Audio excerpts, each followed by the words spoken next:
సంక్రాంతి పండుగ వేళ ఒకవైపు నగర ప్రజలు కూడా పట్టణం వదిలి పల్లెకు కూడా ప్రయాణం అవుతున్నారు. ఒకవైపు స్కూళ్ళకి సెలవులు, మరోవైపు కాలేజీకి హాలిడేస్ రావడంతో కూడా ఒక్కసారిగా ఫ్యామిలీస్తో కూడా అటు సంక్రాంతి పండుగ ఊర్లో జరుపుకునేది కూడా పెద్ద ఎత్తున నగర ప్రజలు కూడా వెళ్తున్నటువంటి పరిస్థితి కనిపిస్తుంది.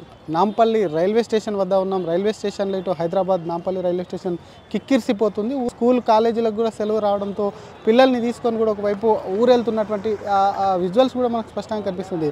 ఇందాక చెప్పుకున్నట్టు స్కూల్ సెలవులు కానివ్వండి, కాలేజ్ సెలవులతో పాటు కూడా మరోవైపు ఆఫీస్లకు ఉండడంతో కూడా వెళ్తున్నటువంటి సిచ్యువేషన్. మరోవైపు దీనికి సంబంధించి కూడా రద్దీ అనేది కూడా రైల్వే స్టేషన్లో పూర్తిగా ఉంది. ఎందుకంటే దక్షిణ మధ్య రైల్వే ప్రత్యేక రైళ్లు ఎక్కువగా ఆంధ్ర ప్రాంతానికి వెళ్తుంటారు. హైదరాబాద్లో ఉన్నటువంటి నగర ప్రజలు తెలంగాణ కన్నా కూడా ఆంధ్రకు ఎక్కువ వెళ్తుంటారు కాబట్టి వారిని దృష్టిలో పెట్టుకొని ఇప్పటికీ ముందుగా ప్రకటించినట్టు 30కి పైగా కూడా స్పెషల్ ట్రైన్స్ను ప్రకటించారు. కానీ ఆ స్పెషల్ ట్రైన్స్ కూడా సరిపోకపోవడంతో కూడా మరికొన్ని స్పెషల్ ట్రైన్స్ నడుస్తున్నాయి.